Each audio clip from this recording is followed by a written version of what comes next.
Gente, é com imensa satisfação que hoje nós damos início a um novo projeto aqui no nosso canal do YouTube, um espaço para a gente conversar, para a gente bater um papo, receber amigos, e esse cara que eu estou recebendo no primeiro episódio é mais que um amigo, é um irmão que a comunicação, que o rádio me deu. E antes de mais nada, agradecer aqui ao casal Fábio Dantas e Cristiane Dantas, ela que é deputada estadual, e estão nos apoiando, nos incentivando aqui nesse projeto, rapaziada da Cachaça Mipibu. Daqui a pouco o Zé vai falar sobre a Cachaça Mipibu, porque ele recebe aqui na Fazenda Olho d'Água diversos turistas, né, que vêm conhecer e saborear a Cachaça Mipibu. Mas antes de mais nada, meu amigo, obrigado por ter aceitado o nosso convite e por estar aqui comigo nesse dia tão especial. Por livre e espontânea pressão. Eu estava ali e disse, rapaz, vamos ali fazer um negócio que chegou aqui, São. Você vai ser o primeiro, nosso primeiro episódio no nosso podcast, eu quero você. Vai gravar comigo. Eu fiquei, poxa vida, fiquei aqui, ainda estou tremendo, viu, gente? Não, trema não. Agradecer também Dona Socorro, que nos cedeu aqui o local, não é, para a gente conversar com o Zé. Esse barulho que vocês estão ouvindo é da serra, o pessoal está fazendo manutenção aqui, o negócio é bem natural. Zé, é o seguinte, a primeira pergunta que eu farei para todos os convidados que a gente vai conversar aqui é: quem é José Carlos da Silva? Bom, José Carlos da Silva nasceu na Fazenda Perobras, município de Serra Caiada. Né? Serra Caiada, quer dizer que você é serra caiadense que chama? É serra caiense, né? Serra caiense? Eu nasci no pé do Serrote Preto, né, como costumo dizer, na Fazenda Perobras. Coincidentemente, Fazenda Perobras, ela faz divisa com a cidade, fazia divisa com a cidade de hoje, né? Hoje Eloy de Souza, Serra Caiada, Lagoa Salgada e Boa Saúde. Era uma fazenda que pertencia, né, ao senhor João de Berco de Salles Dantas, o Joca Dantas, o pai de Arlindo Dantas. Quer dizer que a fazenda era lá. Essa daqui é a Fazenda Olho d'Água, em São José do Mipibu, e a fazenda de lá também pertencia à família Dantas. Isso, porque papai conheceu minha mãe aqui na fazenda, né, no Olho d'Água. Minha mãe nasceu aqui, assim também como meu avô, por parte de mãe, né, meu avô João Nanico. Nasceu aqui na Fazenda Olho d'Água, no Engenho Olho d'Água. E minha mãe também. Então aí Arlindo Dantas, na época, resolveu levar eles para ser caseiro, lá em Serra Caiada, nas Perobras. E lá foi onde eu nasci. Aí 5 anos de idade... O José Carlos da Silva nasceu lá. José Carlos da Silva se transformou em Zé Galego por quê? Você não é galego, cara. Rapaz, é o seguinte, meu pai, eu não entendo meu pai até hoje, sabe? Porque quando eu nasci, ele disse, Geni, esse menino nasceu no dia 19 de março, de São José. Vamos botar o nome dele de José. Em homenagem ao santo. Ao santo. Um ano depois nasce meu irmão. Geni, vamos botar o nome desse menino de José. E tome José. José ficou. Se tivesse nascido mais, seria José também. Porque é João Eudes, o José Carlos que sou eu, sim, e José Antônio. Aí meu avô chegava assim e dizia para minha mãe, Gena, esse seu menino é muito danado de galego, Gena. Já o outro era mais moreninho. O Zé Antônio ficou conhecido por Zé Preto. E eu por Zé Galego. Tudo o apelido que meu avô botou. Meu avô João Nanico, né? O saudoso João Nanico. E aí eu digo, quando eu fui crescendo, eu tenho dificuldade até de falar o meu nome mesmo. Sim. Eu tenho dificuldade de falar. Às vezes você se confunde José Carlos da Silva com Zé Galego, né? Eu gosto mesmo de ser chamado Zé Galego. Zé Galego, que depois acabou virando o Brega dos Bregas. Por que o Brega dos Bregas? Porque assim, eu criei um projeto chamado Zé Galego Forrozão Batisteiro. Sim. Eu tava forró. Aí copiaram esse nome, né? Coincidentemente, numa cidade chamada São José dos Ramos, na Paraíba. O cara foi lá e criou o Forrozão Batisteira também. E eu fiquei muito desgostoso na época porque eu não tinha registrado esse nome, então eu perdi. Fui me apresentar um dia, sem nome nenhum, lá na segunda da Ressaca, no Arenã.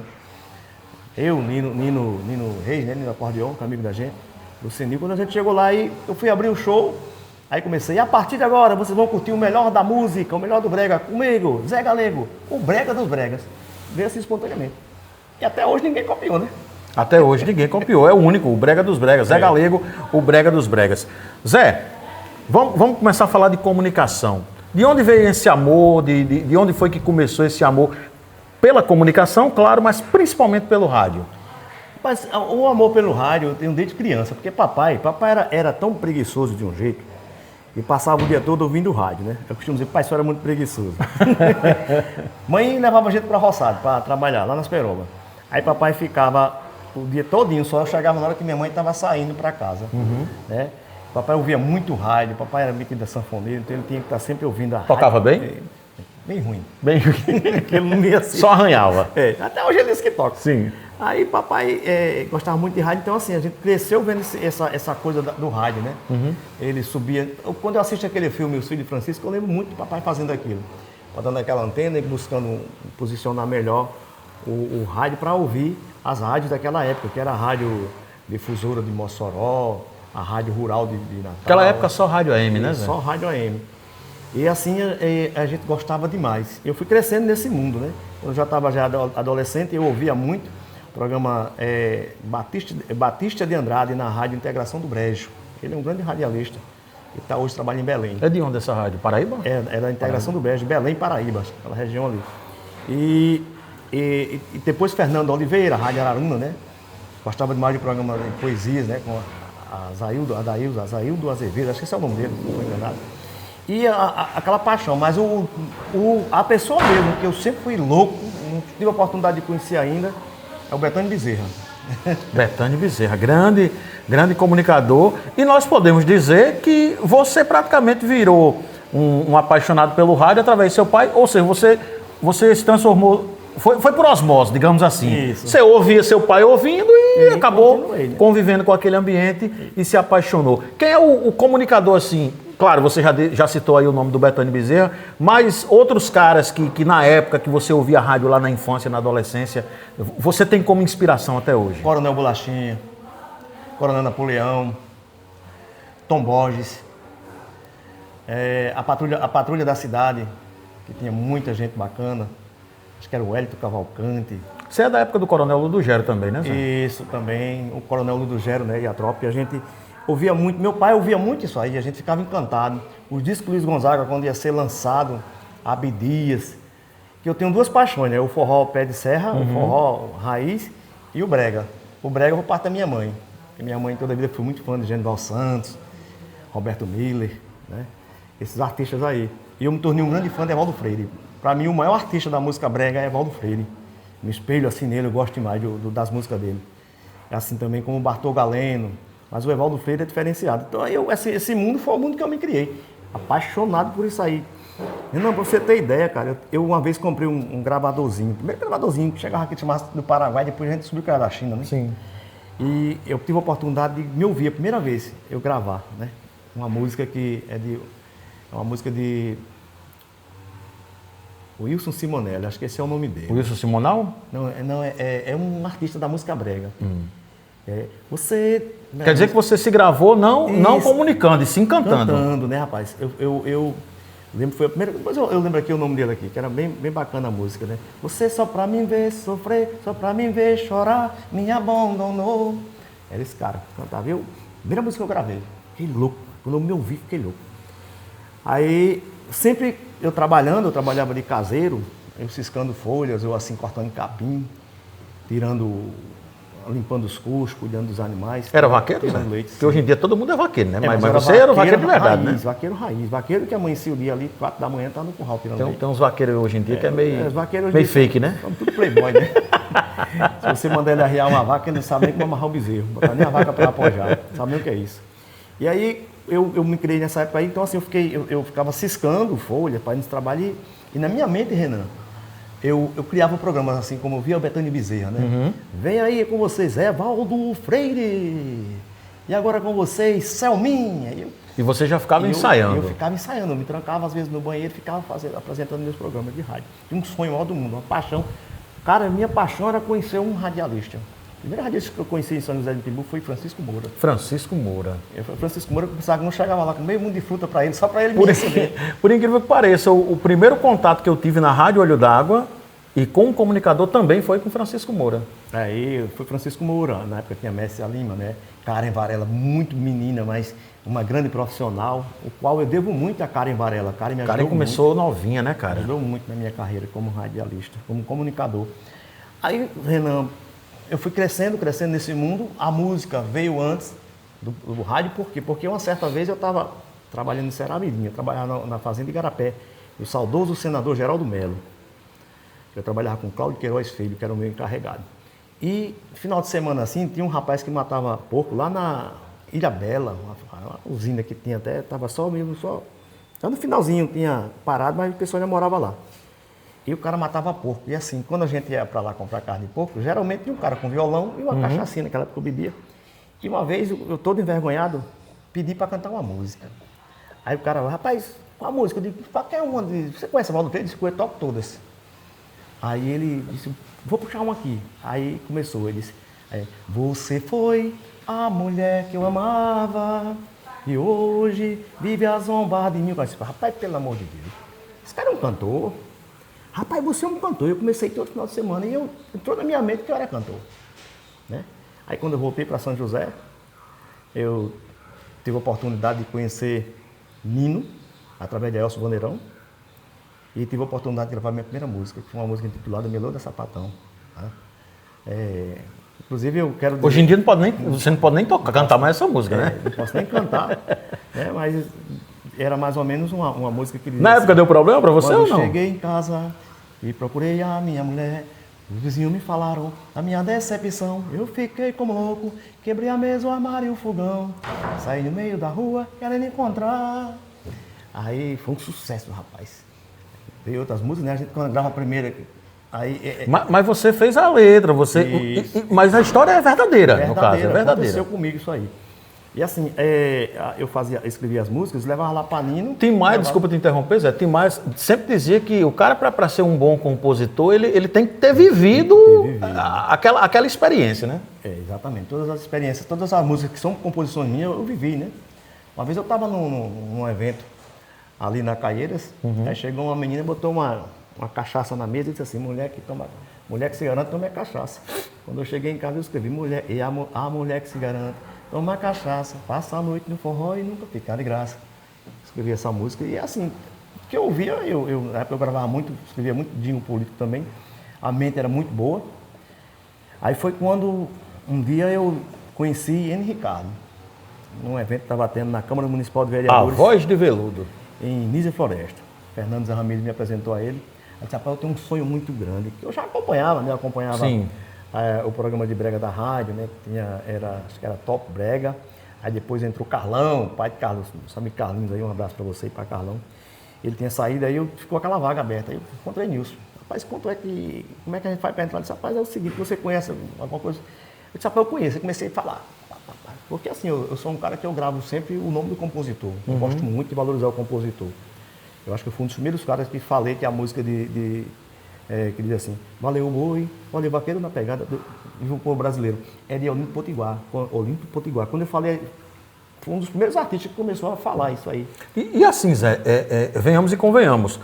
Uma obra musical tem duas pessoas que são fundamentais, né? Que é o intérprete, que é quem dá vida àquela composição, mas o compositor também, que é o cara que criou e muita gente não valoriza isso. Não valoriza, muita gente não sabe. Por exemplo, se você for perguntar de quem é a música, você de uns dias pra cá tem mudado demais o seu modo de ser. Pouca gente sabe que essa música é de Raul Seixas, né?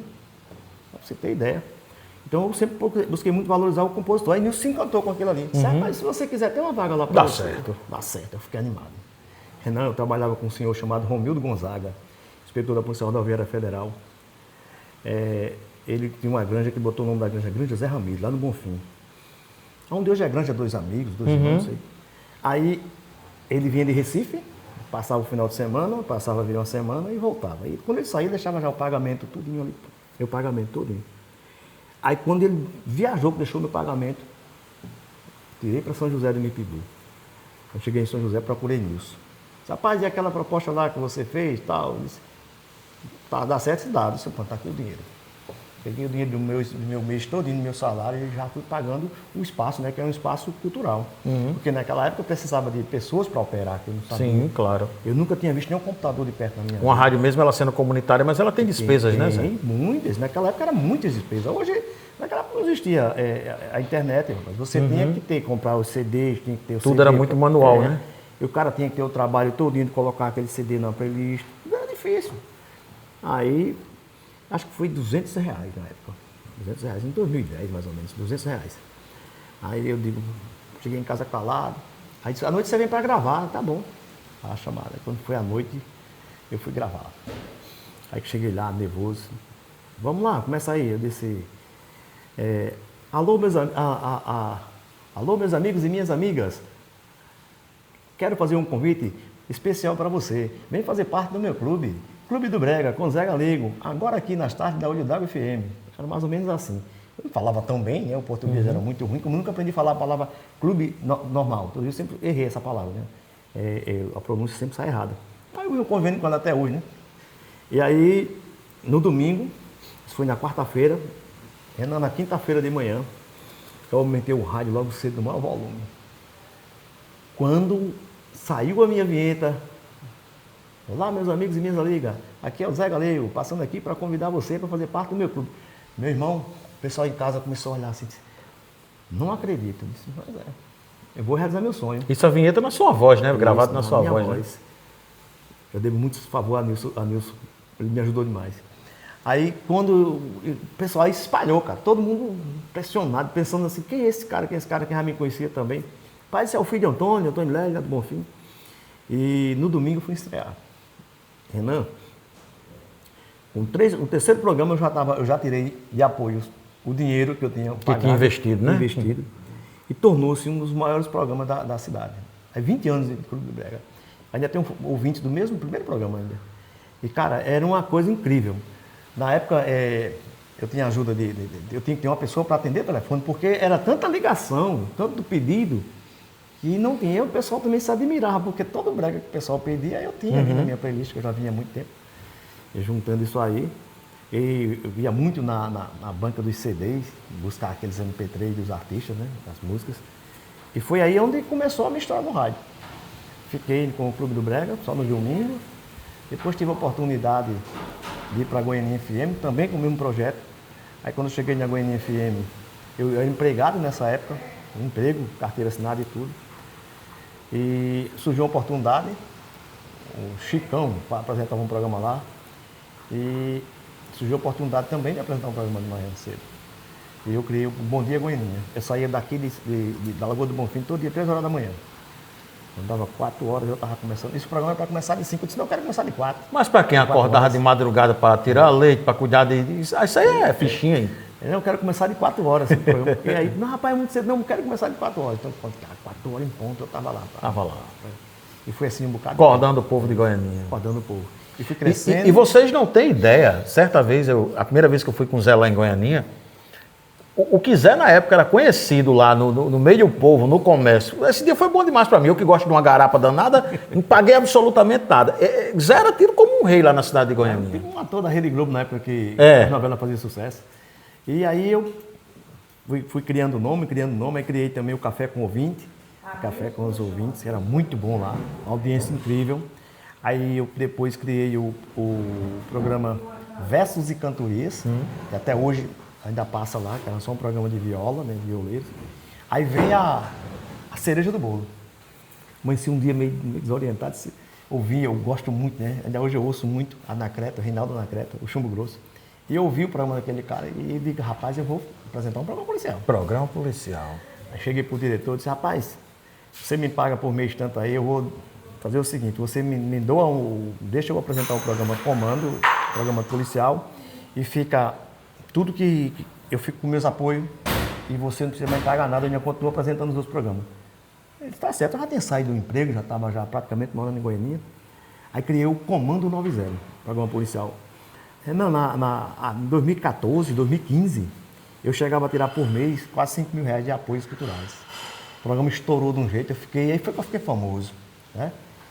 Aí, uma coisa que eu sempre falei pra você, cara, aí você tinha começado no rádio também, eu te disse, não, meu amigo, o que dá dinheiro é programa policial. Programa policial, é que deixa o cabo famoso. Aí esse homem, não, rapaz, tu tá doido, vou te ensinar o segredo. Não fale mal de político, nem fale mal de polícia.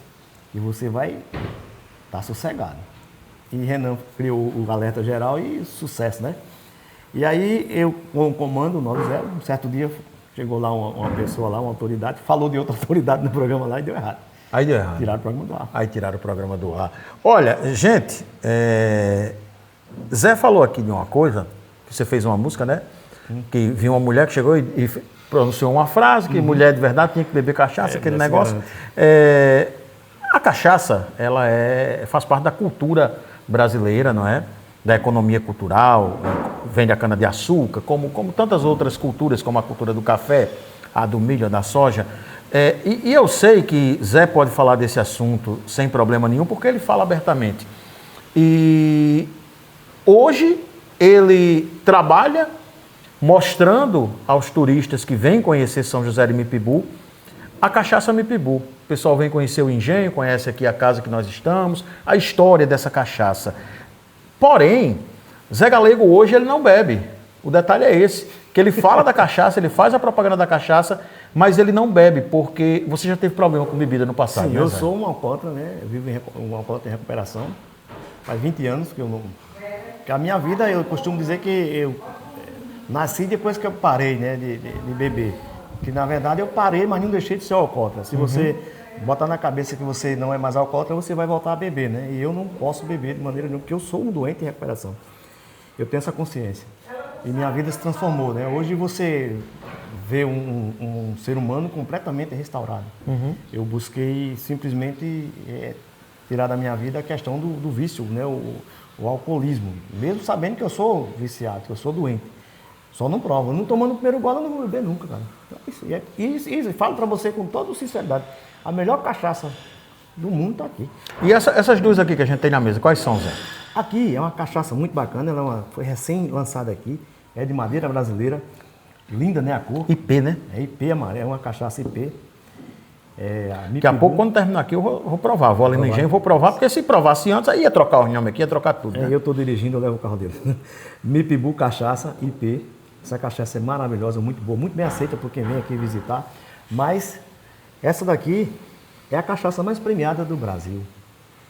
Essa cachaça aqui é a cachaça mais premiada aqui do Engenho Olho d'Água. Vou contar para você aqui rapidinho a história da cachaça Mipibu. A cachaça Mipibu, ela teve início no ano de 1921.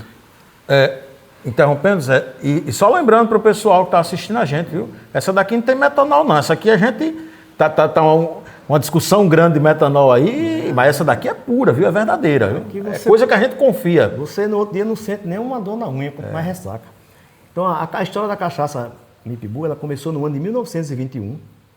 Né? Tem mais de 100 anos já, no caso, né, Zé? Esse engenho fazia 148 anos que já vivia, né, vivia da produção dos derivados da cana-de-açúcar. Quando o quinto herdeiro, o senhor João Berkman de Sales Dantas, o popular Joca Dantas, herdou a sede, né, herdou aqui o engenho, ele teve a ideia de começar a fabricação da aguardente de cana Olho d'Água. E essa cachaça, ela vem até hoje, é um sucesso. Hoje ela está muito mais aprimorada, muito mais apreciada, não só no Brasil como no mundo. Essa cachaça é muito bem aceita. No ano de 1943, com a chegada dos americanos aqui no Brasil... Ela foi fundada, Zé, com o nome Cachaça Olho d'Água, é isso? Cachaça Olho d'Água, né? Eu vou contar para você aqui a história dela, para o pessoal que está em casa, e você entender um pouco. No ano de 1921 foi criada a cachaça Olho d'Água, aguardente de cana Olho d'Água. Mas no ano de 1943, com a chegada dos americanos aqui para a Segunda Guerra Mundial, eles provaram essa cachaça e ficaram apaixonados por ela. E foi criado um selinho, um selo extra, caninha extra, que era aquela cana que teria como ser exportada, né? Daqui ela ia para os Estados Unidos, podiam levar essa cachaça. Então foi criado esse selinho, e uma coisa bem interessante que o pessoal fala, é que diz que só mudava a garrafa mesmo, o selo. Sim. Mas eles não queriam tomar olho d'água, achavam que a melhor era essa.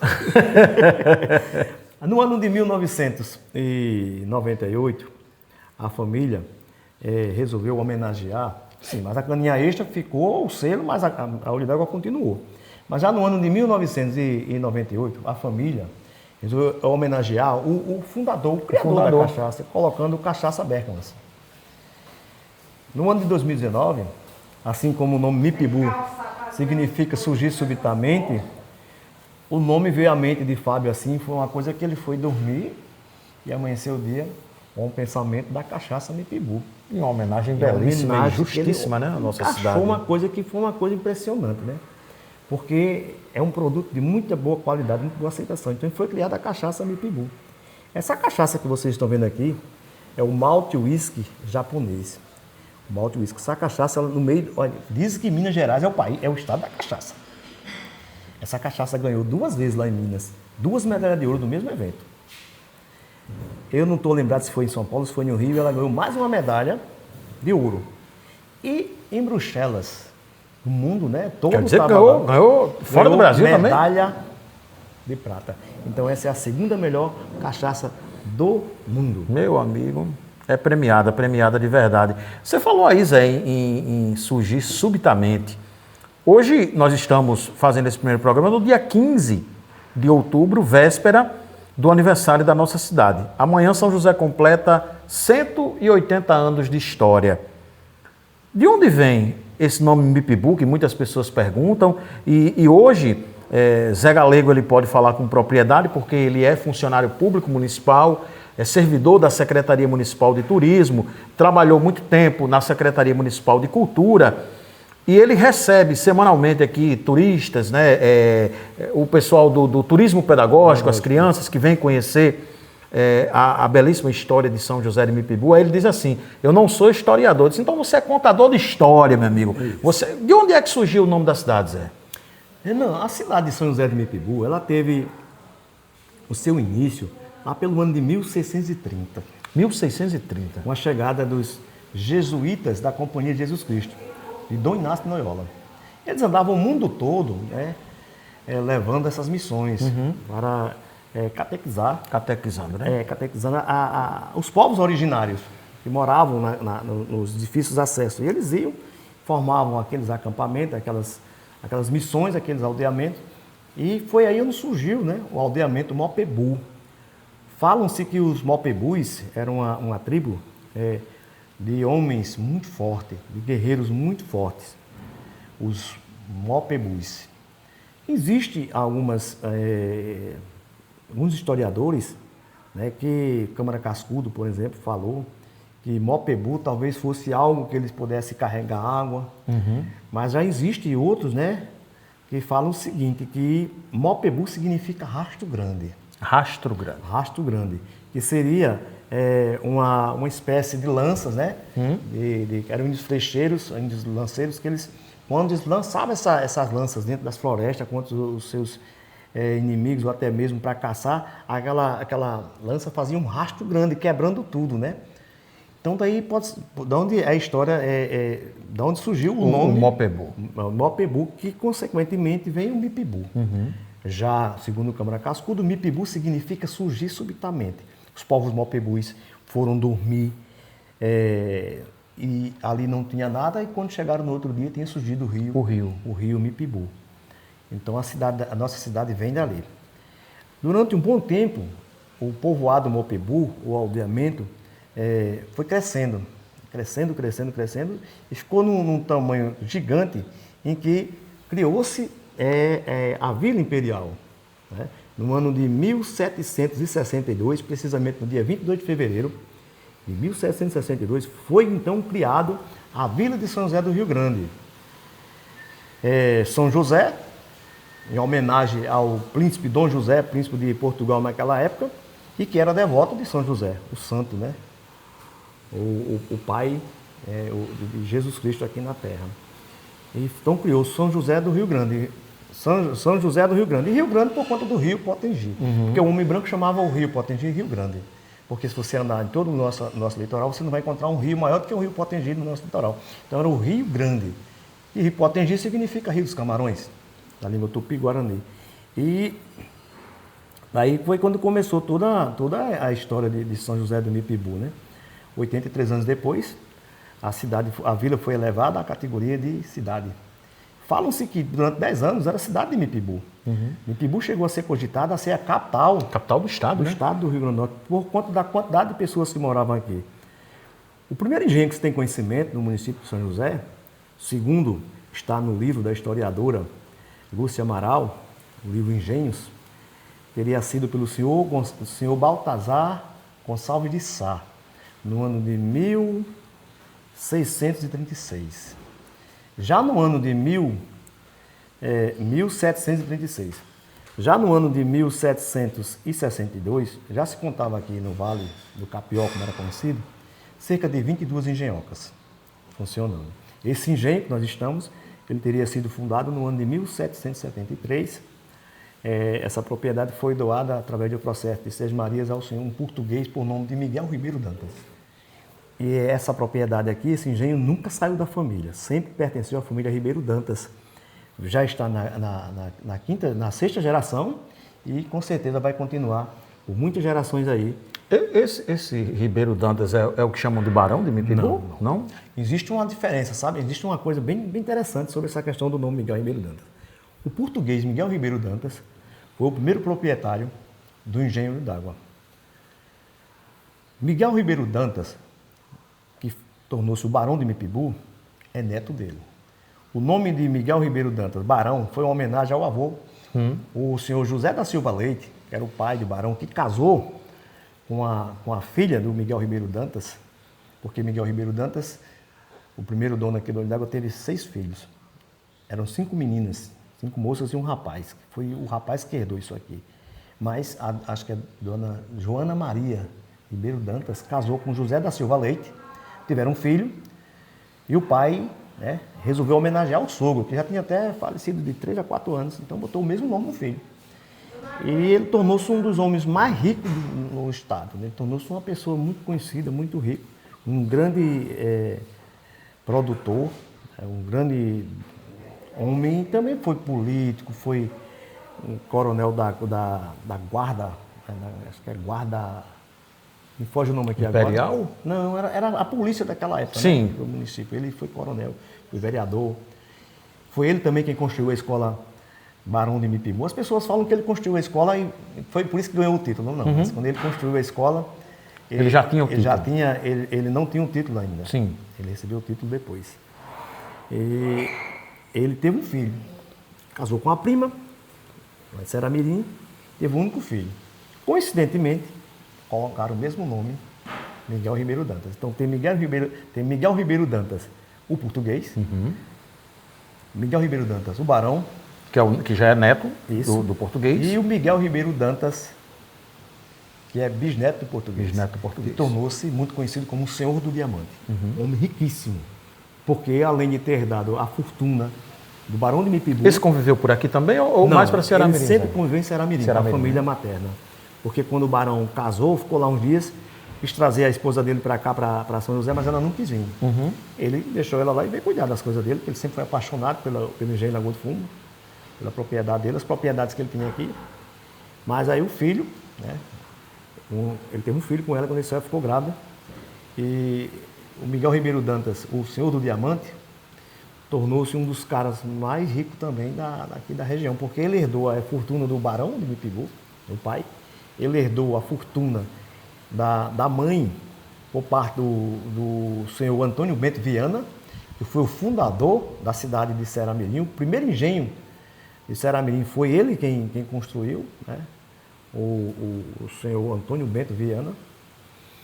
Ele herdou a herança da mãe dele, né? E herdou ainda a herança da esposa. Ele casou com a tia, disse que a tia era mais velha do que ele, acho que 7 a 8 anos. Esse cara tornou-se um cara mais rico do que o pai. E a história continua, né? Ele teve também uma filha, essa filha casou-se, teve um único filho e esse cara ganhou o mundo, né? Chegou até a ser prefeito da cidade de Belém, tornou-se um dos homens mais influentes da política naquela época. Então a história dessa fazenda aqui é bem interessante. Muitas pessoas conhecidas, você já ouviu falar já é uma pessoa muito conhecida, tem até uma rua aqui em São José, e tem uma rua também em Natal, Coronel Antônio Basílio. Coronel Antônio Basílio. Coronel Antônio Basílio Ribeiro Dantas. Nasceu aqui, na Fazenda Olho d'Água, no Engenho d'Água, dessa família. Olha, são histórias sensacionais. Quando a gente começou o nosso bate-papo, eu acho que vocês perceberam que um senhorzinho passou aqui por trás da gente, né? Nós estamos na residência do nosso amigo Arlindo Dantas, ex-prefeito de São José de Mipibu. Quem não conhece a história, esse cara já foi prefeito da nossa cidade por 4 vezes. E quando a gente chegou aqui, foi pedir autorização para gravar aqui a nossa conversa, usando aqui o ambiente como cenário, e ele disse, a casa é de vocês. E ele disse, quem é o entrevistado? Eu disse, é Zé Galego. Ele disse, vixe, isso é contador de história, viu? Mas Arlindo também tem uma história sensacional, que eu espero que futuramente eu tenha a honra de conversar com ele também entrevistá-lo. Ó, chegou o Azevedo, esse aí é o motorista, viu? Se Deus quiser, vou ter a honra de conversar, de entrevistar esse ícone da política, esse ser humano sensacional que é o Arlindo Dantas. Pedir a vocês que ainda não pediram, rapaz. Quem não é inscrito, se inscreva no canal, é de graça, você não paga absolutamente nada. Deixa o like, que é muito importante também você deixar o seu joinha nesse conteúdo e compartilha para que outras pessoas possam assistir. E trazendo a história das histórias do Zé Galego, daqui a pouco ele vai contar algumas lendas, histórias que fazem a história de São José de Mipibu. Voltando aqui agora para a gente falar, né, estamos vivendo o aniversário da cidade. Quando a gente fala que São José não faz emancipação, não é emancipação política. Porque mudou, Zé, hein? Que antigamente tratava como emancipação política, né? Porque a historiadora e a escritora Lúcia Amaral, ela conseguiu provar que São José de Mipibu nunca se emancipou. São José de Mipibu é uma cidade polo, assim como Ceará-Mirim.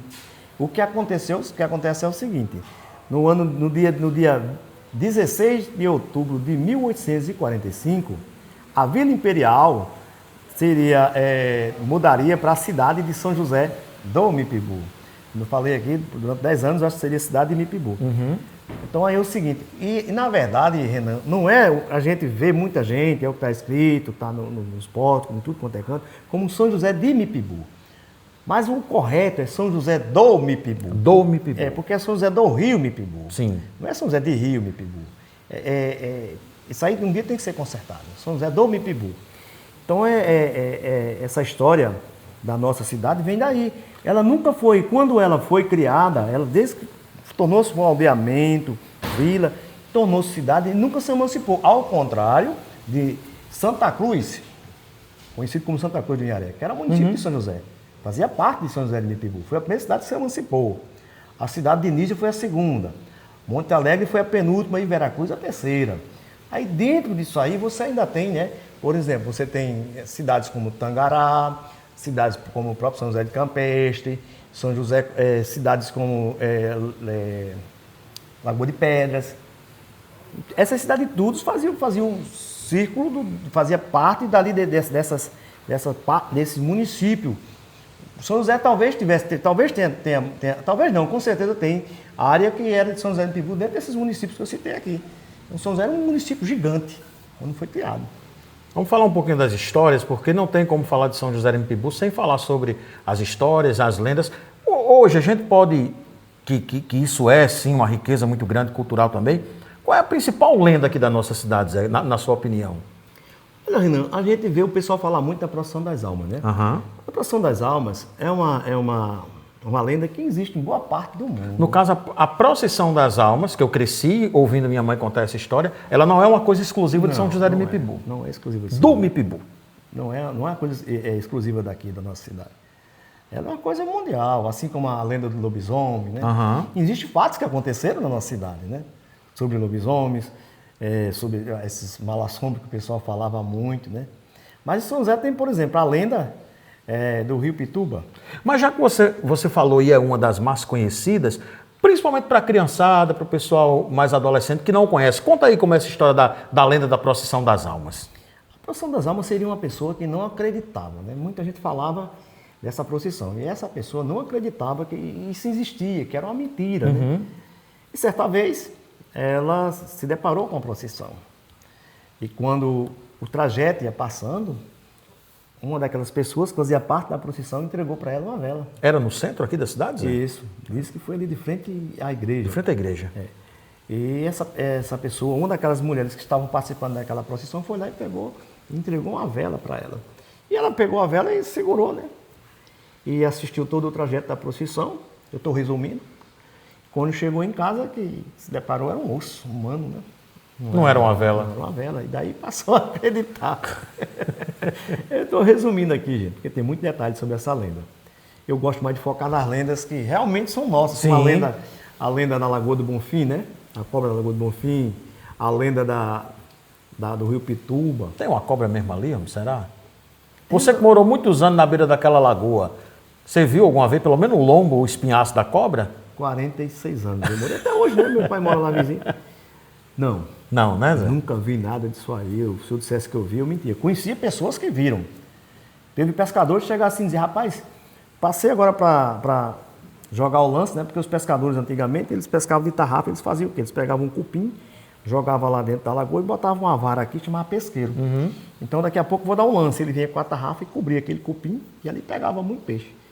E teve uma certa vez que o seu Lino, né? O seu Lino, ele é até pai de uma das diretoras da escola lá do Bairro Novo. E quando ele passou, lá onde hoje é a Reserva Bonfim, que ali seria de João Manel, de João, do avô do Dr. Arthur, rapaz. Dr. Arthur Coelho? Sim. Esqueci, rapaz, não acredito que eu esqueci o nome do avô dele não, né? Lá eu lembro. João Manel, acho que era João Manel. Era isso mesmo, João Manel. Era isso. Bom, eu lembro aqui. Então, quando ele passou para jogar o lance, ele passou por um tronco muito grande. Teve até que botar a perna assim, passar, ele era um homem alto. Quando jogou o lance e voltou, não tinha mais nada. O tronco tinha sumido. Tinha sumido. Né? João Gato contou que uma certa vez, ele sempre marcava para pescar, mas um amigo dele, iam 3 pescadores na verdade, lá de Nísia. O cara vinha ali do Alto de Monte Hermínio, passava aqui na Mazapas e saíam para ir pescar ali naquela ponta funda, né? Aquela ponta ali que era uma ponta bem... Lá, estava ventando como for, lá sempre estava paradinha. E disse que no dia que ele veio, já tinha pegado as iscas, né? Eles pescavam com caçote, com essas coisas, e passou na casa de um amigo e disse: compadre, vamos pescar hoje. Disse: rapaz, compadre, hoje não dá não, rapaz. A gente teve que me avisar. Naquela época não tinha telefone, né? Acaba ligar e avisar que não viesse. Não tem como avisar, eu estou doente demais, não posso ir hoje não. Eu disse: rapaz, e agora? Mas já que eu vim, né, eu já estou com a isca aqui mesmo, então vou aproveitar e vou sozinho. Tá bom, compadre, mas cuidado. Quando chegou lá, eles faziam um giral para pescar de anzol. Ele subiu para cima desse giral e começou a pescar. E pegou umas traíras, uns peixes. Daqui a pouco, a água bem serenazinha, ele viu lá na frente, né? Aquela coisa levantar assim e baixar. Ele disse: oxe, gente, tem alguma coisa errada. Daqui a pouco, mais para próximo. E ele disse: tem alguma coisa errada aqui. Como ele era um pescador experiente, nunca tinha visto isso, ele simplesmente levantou, saiu de cima do giral, pegou as traíras, pendurou assim num pé de goiti, num ganchinho, que deixou as chinelas e subiu ao pé de goiti. Daqui a pouco só escutou aquela lapada no giral. Brá! Coitava para tudo quanto era lado. Deixou tudo boiando e saiu para fora aquela cobra gigante. Gigante, gigante, gigante. Assim, foi lá onde espalhou assim o chinelo dele, pegou as traíras e voltou para dentro da lagoa. O pescador só desceu de cima desse pé de goiti no outro dia e nunca mais ele pisou as margens da Lagoa do Bonfim.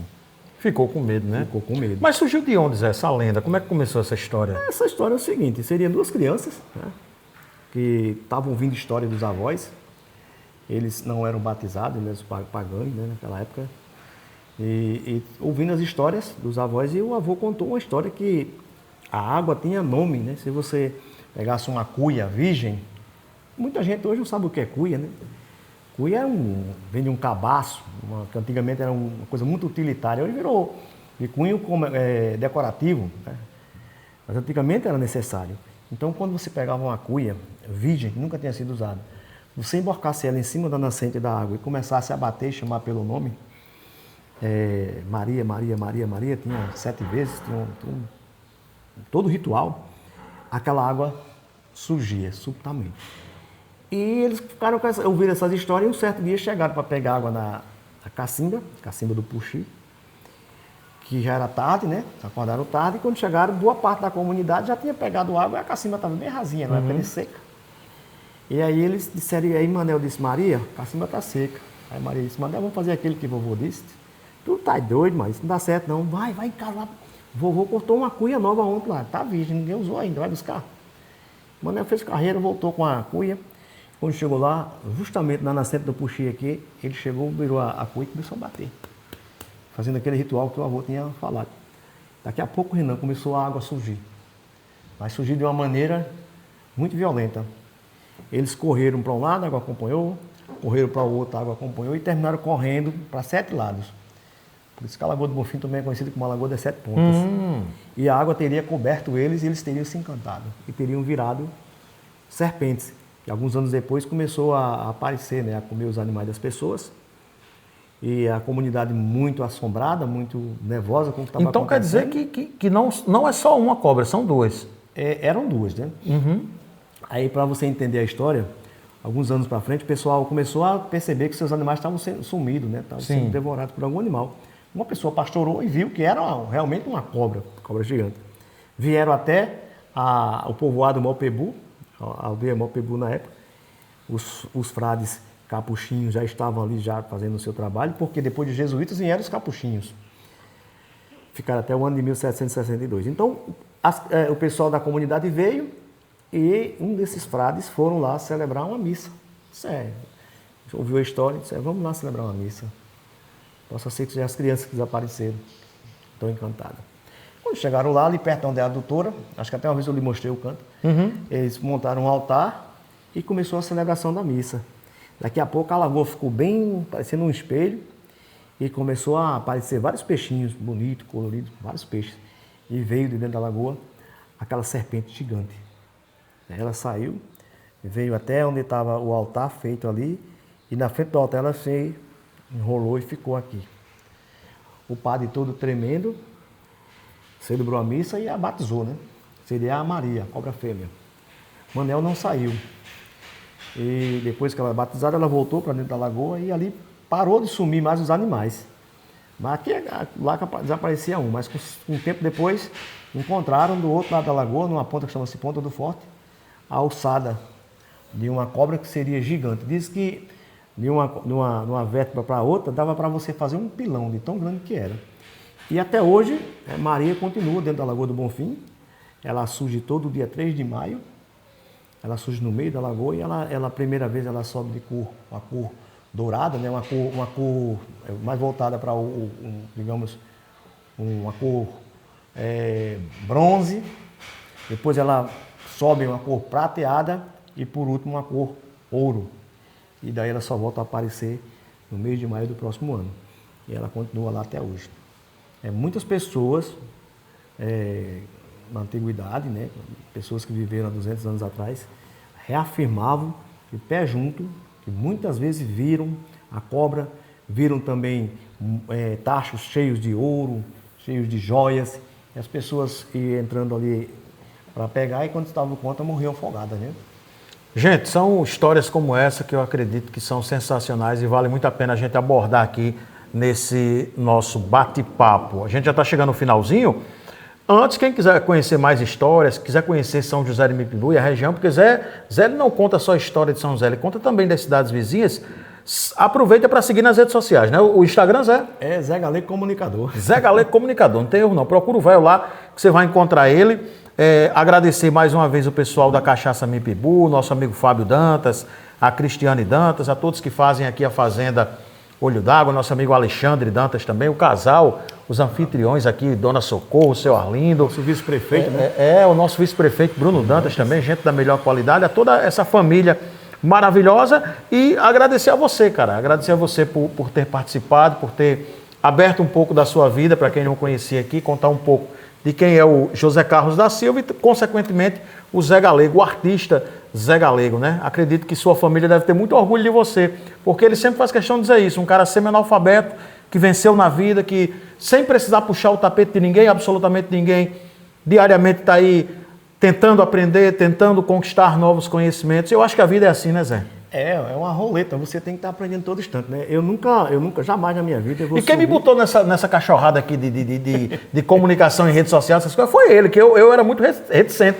No início ele me dizia, rapaz, isso é o futuro. Eu, que conversa é essa, Zé? Meu negócio é só o microfone de rádio mesmo. Bota uma câmera aqui, eu disse, não vem com isso não. E tá aí hoje em dia fazendo essas coisas. Eu disse a você que o futuro do rádio seria a internet. Isso não tem 2, 3 anos não, gente. Isso é muito tempo que Zé Galego me dizia. Ora, mais de 10 anos que ele dizia isso. Exatamente, porque eu sempre, assim, quando eu cheguei para você uma vez, eu vou fazer uma transmissão de futebol com imagem, você não acreditou. Tá ficando doido, Zé. Negócio de imagem, a gente é rádio, né? Para você ver, tudo é o conhecimento, a força de vontade, eu aprendo todo dia.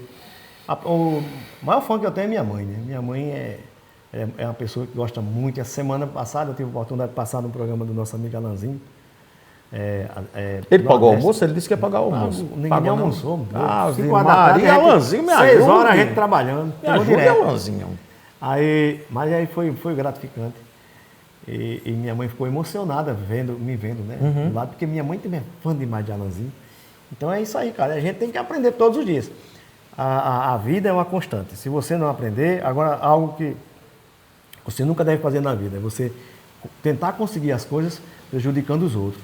Porque no futuro você pode até estar bem, né? Você pode estar bem, mas será que aquela pessoa que você prejudicou vai estar bem? Será que você vai... Como é que você pode estar bem sabendo que fez o mal para a pessoa? Isso não existe, né? Então você tem que procurar sempre fazer o bem, ser uma pessoa correta, ser uma pessoa honesta, né? Todo mundo tem suas dívidas, todo mundo tem os seus erros, tem os seus acertos, mas busque sempre acertar porque é o ideal. Às vezes, Renan, as pessoas fazem o mal a mim, eu digo simplesmente uma palavra, né? O mal por si mesmo se destrói. E isso é a maior verdade do mundo. E ele realmente já me deu muito conselho desse aqui. Às vezes eu estou cabeça quente, alguém...